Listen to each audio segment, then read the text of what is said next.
Je suis très heureuse de vous retrouver comme tous les après-midi sur Sud Radio. Nous attendons vos appels au 0826 300 300 pour discuter ensemble, échanger. Jean Dorido est avec moi. Bonjour Jean. Bonjour Liane. Bonjour Jean. Jean, je rappelle que vous avez en tant que psychologue et évidemment hypnothérapeute, hein, c'est votre formation, vous avez créé une application extraordinaire qui s'appelle Zenfi. Eh bien écoutez, oui, c'est très gentil de le rappeler, effectivement. Oui, j'ai lancé ça il y a plus de 2 ans maintenant. Et c'est vrai que c'est assez extraordinaire parce que ça aide beaucoup de monde qui utilise l'application.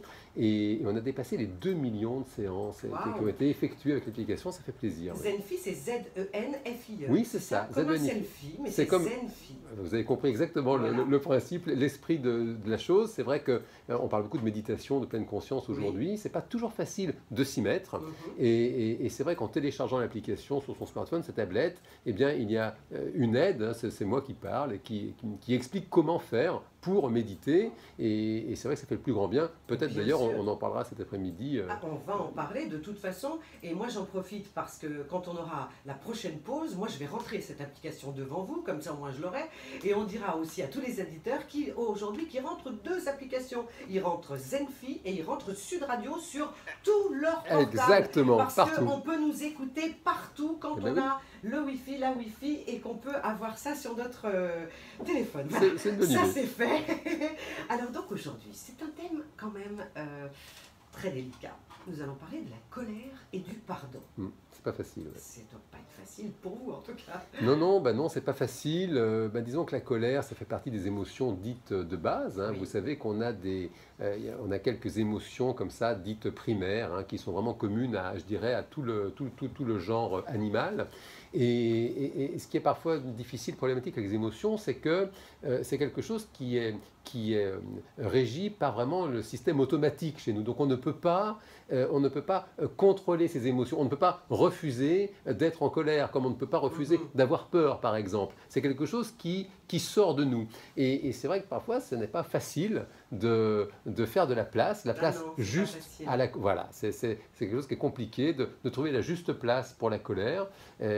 Et certaines personnes se laissent emporter par leur colère, après le regrettent. D'autres, au contraire, ne réussissent pas à l'exprimer. Et c'est problématique aussi, parce que de tout garder pour soi, c'est pas bon pour la santé, c'est pas bon pour la tête, c'est pas bon pour le cœur.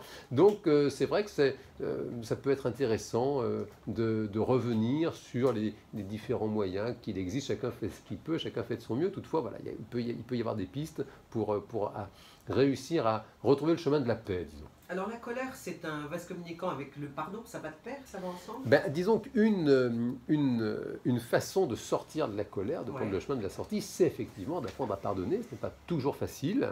Et en même temps, c'est vrai qu'il n'y a pas tellement d'autres possibilités. Hein. Quand on a vraiment beaucoup de rancœur comme ça peut vraiment se transformer en poison psychique. Ça peut vraiment finir par polluer l'existence, n'est-ce pas?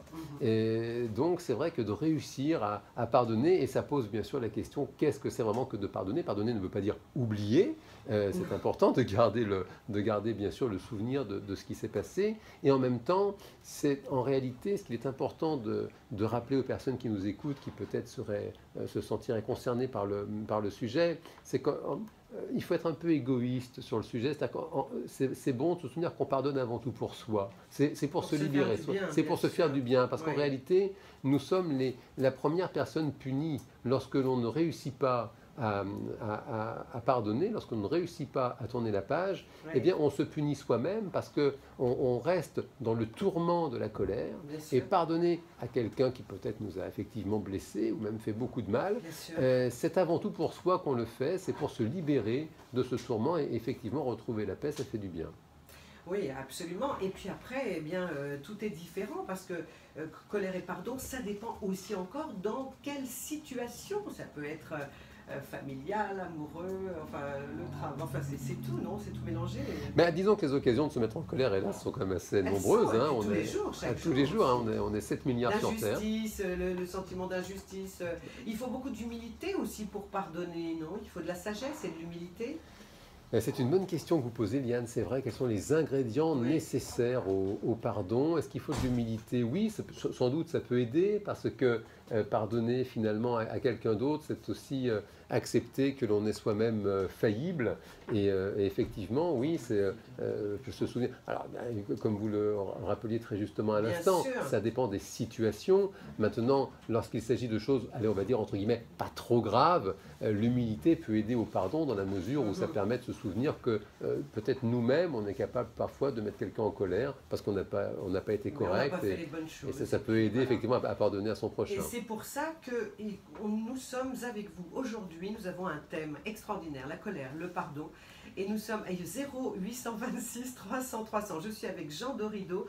On attend vos appels bien pour parler de tout ça et puis de réagir en même temps suivant les cas particuliers. Hein, et puis la colère, le pardon, ça se fait à n'importe quel âge. Ça commence à quel âge alors? À 3 ans? Ah non, alors l'âge de raison, dis-le à 7 ans? Alors le sentiment de colère, comme on le rappelait tout à l'heure en introduction, hein, c'est vraiment quelque chose qui vient dès notre plus jeune âge. Même le nourrisson, si vous voulez, quand il a faim, oui, c'est ça, ce que je vous disais. Le nourrisson qui hurle, ça le met en colère. C'est vraiment quelque chose, c'est le cerveau reptilien hein, qui, donc ça remonte à l'époque, on était des lézards, hein, donc ça ne nous rajeunit pas. C'est vraiment, c'est la partie la plus viscérale hein, de notre être. Donc vraiment, on ressent ce sentiment de colère dès la naissance, en fin de compte. Et en revanche, oui, de l'apprentissage du pardon, oui, effectivement. Alors, mes cours de psychologie du développement commencent à remonter quand même. Bien sûr. Toutefois, effectivement, oui, j'aime bien votre point de vue, Liane, l'âge de raison, voilà, peut-être vers 6-7 ans.